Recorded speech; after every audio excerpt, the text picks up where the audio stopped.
from the top of Mount Olympus to the bottom of the earth. Our world is the domain of the gods. The Greek pantheon is filled with fascinating and very unique characters, each one of its very distinct personality, history, and attributes that were very well known by any Greek or Roman. And since they were so widely known by everyone and had such clear traits that distinguished one from the other, they were also a perfect way to pass messages and communicate metaphors for a population that was mostly illiterate. Today, we're going on a numismatic tour of this great pantheon, having a look at some coins that feature some of the most important gods, as well as exploring how, when, and why gods were shown on coinage, as the perfect tool of communication between a state and its people. Let's go!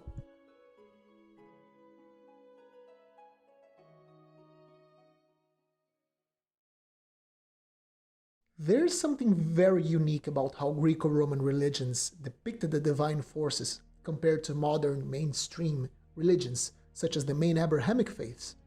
While today the main point of many theological theories is composed of raising one's faith, virtue, or a certain set of positive traits and values to appease or relink one person with its god or its target of what is good, the Greeks and the Romans viewed this dynamic between God and mortals in a very different way. Gods were, in a sense, manifestations of our own humanity, taken to its extreme, both from its virtues and its flaws. A god of war was not only a symbol of virility and courage, but also of destruction, massacres, and wrath.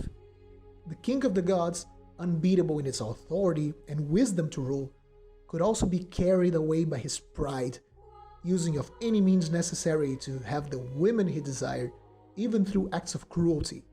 Even gods that represented happiness, partying, and wine would routinely get carried away by their own lust for fun, ending up driven to madness. These kinds of very human flaws and virtues, taken to the extreme, became very powerful tools of communication if you wanted to pass a certain message. As we know, the majority of the population was illiterate, so it was really easy to borrow one of these characters of the Greek pantheon and use it on a painting, on a sculpture, and of course on coinage. So how about we start our tour of the numismatic Olympus? It would probably be appropriate to start by talking about the very king of the gods, Zeus, the god of thunder. Zeus, or Jupiter, as he was called by the Romans, encompassed two very important of the Roman virtues that were called gravitas and auctoritas. Gravitas comes from the Latin word gravis, which could translate to seriousness, presence, while auctoritas was the origin of our word authority, which means the act of having rule over someone or something. This means that Zeus was the choice of the day when the aim was to depict an image in the coin of leadership or the natural right of one to rule over someone. So I have a pretty unique coin for our first example. This bronze coin is an example of small change used by the Ptolemaic kings of Egypt. So, in a sense, these were coins of the very last pharaohs. Struck between the reigns of Ptolemy IX and the 12th, it features on the obverse this very wild-looking portrait of Zeus with a very impressive beard and hair that almost seem to merge into one another. Zeus also has a pair of horns, known as the horns of Ammon, an Egyptian deity the Greek monarchs used to connect their pantheon of gods to the local Egyptian deities.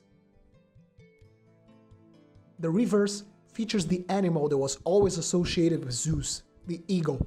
The eagle is commonly depicted up to our days on coinage as a symbol of a country's power over its territory, like an eagle flying over land and its projection of power over any part of the land it owns. That's why it flies around its territory. We also see the legends that translate to of King Ptolemy. Next, we move on to the Romans.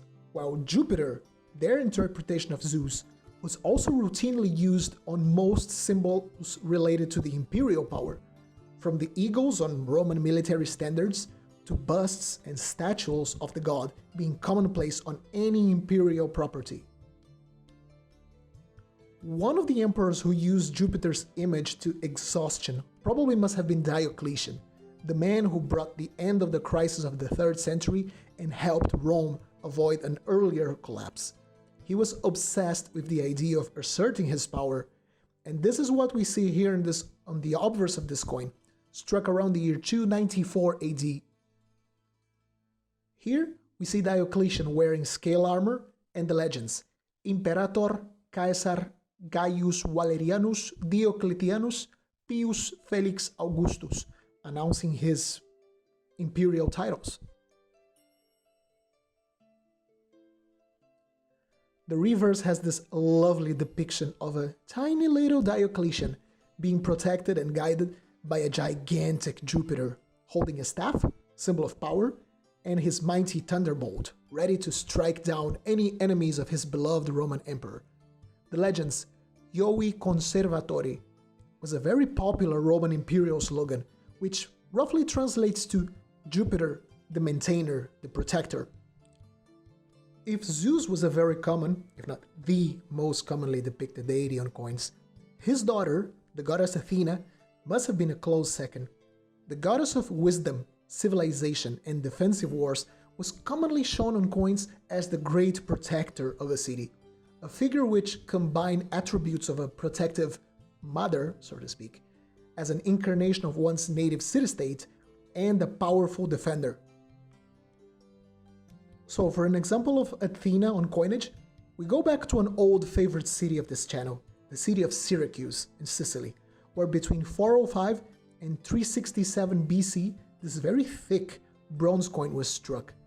I love how the Syracusans took a lot of care when sculpting even the dies for the smaller denominations, resulting on a very high quality coinage all the way to the small pocket change. On the obverse, we see the very typical bust of Athena with a Corinthian helmet lifted over her head. She is known with her helmet lifted instead of lowered on a battle-ready position to give an image of vigilance, but also so you can actually see the goddess, as in, I am ready to defend the city in a moment's notice. The reverse shows the hippocampus. Syracuse was a coastal city. In fact, the city was a major naval powerhouse for centuries, and its coinage always reflected its very strong relationship with the sea. The hippocampus was a half-winged horse, half-fish creature that would wildly roam the seas, but when called, they would come back to Poseidon and help him pull his chariot. And since we're talking about Poseidon, it would be an interesting idea to talk about him. The Mediterranean was also one of the main battlegrounds of the ancient Western world. Trade and conquest moved by ship, and Poseidon was among one of the most respected gods, since he was the one who, according to myth, controlled the fate of so many sailors. So for the next coin, we stay in Syracuse, where this coin, struck between 275 and 215 BC at the reign of Hieron II, is one of the most common bronze coins from Syracuse we find today. And there is Poseidon, shown on both sides in very dignified fashion by the Syracusans. The obverse of the coin is very simple but quite nicely made. Plain, well-crafted bearded bust of Poseidon, with a string keeping his hair neatly organized.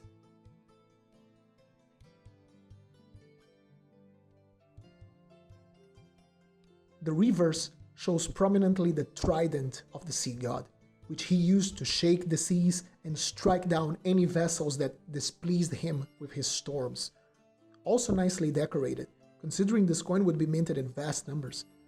We also see two dolphins by each side of the trident, a creature very commonly seen at the coast by any sailor, and probably considered by many as a messenger from Poseidon. We can also read "from Hieron" on the lower section of the coin. Poseidon was considered a very wrathful god, but no other god was as belligerent and capable of destruction than the god of war himself. Ares, or Mars, as the Romans called, was commonly depicted as a warrior in full armor and armed for battle. The Romans, of course, commonly featured the god, particularly in times of turmoil.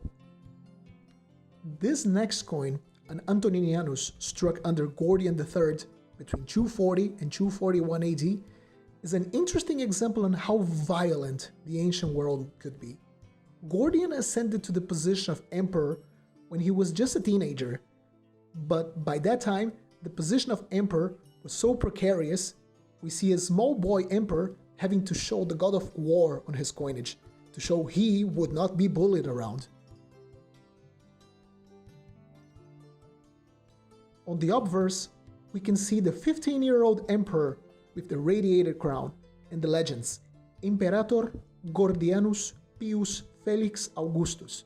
Notice how a 15-year-old boy is already given the title Imperator, the chief of the entire Roman military. The reverse shows Mars in full military attire, carrying his spear and his shield next to him. But that's a very interesting Mars. It's called a Marti Pacifero, or the peace-bringing Mars. By the time of Gordian, Rome would be suffering for at least a couple of decades of a very grave state of political instability. So this depiction of Mars was aimed at saying that Gordian could be a warrior emperor, but chose instead to be a peaceful ruler and try to bring some stability to the empire. Unfortunately, as the history tells, this would not turn out very well for poor Gordian. The legends Virtus Augusti translates to something like the virtue, the prowess of our emperor. But of course, Rome was not about war, and the Pantheon wasn't only about warlike warrior gods. The whole idea of commerce and coinage actually had a god for itself. Hermes, known to the Romans as Mercury, was the god of commerce, traveling, and anything that could be related to exchanges, communication, and movement.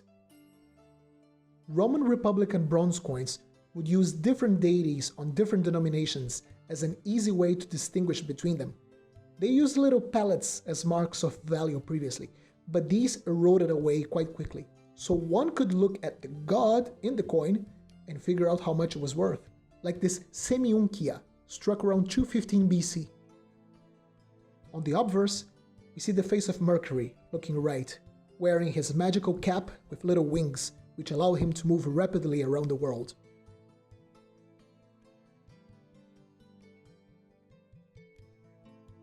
The reverse shows the prow of a trireme, the main kind of ship used on warfare by the Romans. The lower part would have two pellets as a symbol of the denomination, and the top of the coin would have the inscription Roma. And finally, for our last coin of the day, I bring you two deities on a single piece. Apollo, god of sunlight, music, arts, and his sister, Artemis, the goddess of moonlight, the wilderness, and animals. Although they were nearly polar opposites one from the other, they have a very close bond between them and are, in my opinion, among some of the most human of the gods. The city of Philadelphia struck around 150 BC these lovely bronze pieces for circulation on the local markets, which show each one of the twins in one side of the coin. On the obverse, we see a bust of Artemis, with her hair neatly organized and her typical bow and arrow visible, strapped to her back.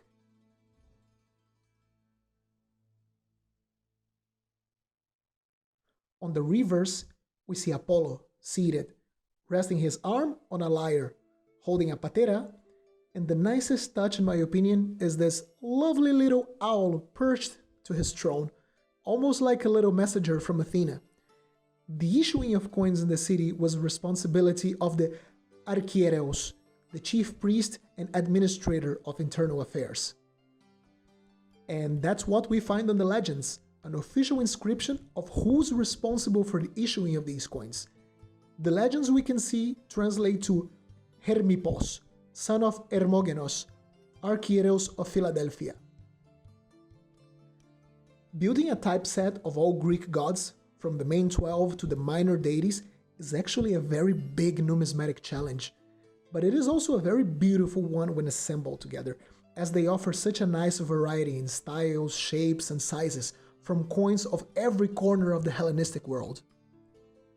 If you want to assemble your own collection of Greco-Roman gods and particularly liked any of the coins shown in this video, I have some good news for you.